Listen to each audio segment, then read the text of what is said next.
So hello everyone, and welcome back to Just in Time Genie, unleashing your genius responses to day-to-day issues and annoyances. And Carol and I am here today to talk to you about glass half empty kind of colleagues. And Carol's going to start with her experience. Yeah, so I think we've all worked with someone who can be super negative, and as Ellie said, they see the glass half empty no matter what. And I used to work with a woman for years who would come into work and always had a scowl on her face, always. And I think to myself, it's not even 8 o'clock. How can you already have a bad day every day? But this was just, that was kind of her makeup. And you know, you don't want to try to change people, but if you can help them, then that's a good thing. So the problem when you have somebody who looks at the negative is often they bring other people down. So that's where you want to get a little bit more involved, especially if you're in a leadership position. So with this particular individual, she might come into my office complaining about everything under the sun. But my rule was, okay, if you come in and vent to me, you also have to be prepared to give me some solutions to these problems you're presenting. And that became kind of a thing. Everybody knew, if you're going to come into my office, just know I'm willing to listen. Everybody needs to vent once in a while, but you're going to have to come up with a solution. So it kind of trained the team to know what to expect. The other thing that I think helped in that case was if I'd have a meeting, we'd start off with wins. What were your wins for the week? Start off with positive experiences, positive anecdotes, because then it got them thinking, okay, I need to be prepared in the meeting to have something positive. And then throughout the week, it gets people thinking, okay, it gets you noticing what was the positive thing in my week. So, like, as you've already gone into the tips, which is great. The question I had was, how did it affect everyone? And what did it look like when this person was doing whatever the, classified them as glass half empty? You know, it's interesting because I tend to be a more empathic person. So for me, what it looks like is energy just being drained out of the team, out of people. You could see it in their faces. They want to be nice, but they don't really want to join in the negativity. Some people did, which that's a problem because then that just spreads. But it looked like stress for other people because they could come in a perfectly good mood, and then you have someone pointing out any negative thing under the sun, it's kind of naturally going to bring you down. Right. Okay. And so you talked about having solutions when you come to vent. So having venting, like a walk-in surgery for venting, but caveat, must have some solution. Yes. And then meetings just starting with what was good. So you kind of tried to shift the mindset of the whole team. Great. Exactly. And, and I know that's not a new thing. I know a lot of leaders do that. A lot of coaches do that. I do that in my coaching practice. And so many coaches do, because it really does shift your mindset. I would say, years ago, I myself was a pretty negative, pessimistic person. And it took some time to, do that self-work and look at how I'm presenting myself, how I'm showing up, what I'm looking at on a daily basis. And it's a choice. You can choose to see the positive or the negative. So it's really just kind of rewiring your brain to start being more aware of the positive. Right. And Carol, you know that I don't like to box people. So just to come back because this is one of the tips that we're coming up with. When you were in that state of mind, what took you there? What had you feeling that way? Well, I think part of it was, especially in my teens and 20s, I had such a victim mentality.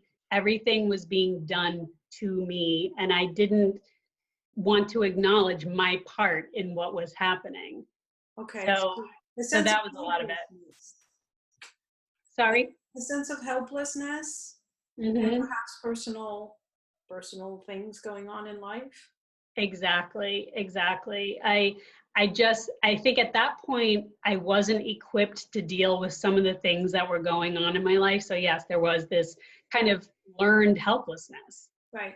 So this wasn't about sort of pointing the finger at you. This was more about how to bring in curiosity, because Mm-hmm. when somebody's behaving like that, usually there's something going on for them. And it doesn't mean that we need to therapize them or coach them in the office. It's just being aware that everybody has their Exactly. story and they may not be fully in Abso- control. Yeah. Absolutely. There's usually some pain going on with them for sure. And what's interesting, this same person that I was telling the story about, she would do anything for anyone if you asked. She Right. would give the shirt off her back. So I think, yeah, I'm glad you brought that up, because it doesn't mean that if you show up with a negative attitude, it doesn't mean you're this horrible person. No, right. You know, she really would do anything you asked. Anybody who needed help, she was there, and caring in that way. Yeah. So I think it just goes to show once again that negativity, that's something that can pivot, because that doesn't define you. It's not this label, I'm negative, and then forevermore Yeah, and you might that's your not be personality. aware that you're being negative, right? You might actually be Exactly. reinforced. But question to you as a boss, or even as a colleague of a person like that, what do you sense might have been her needs?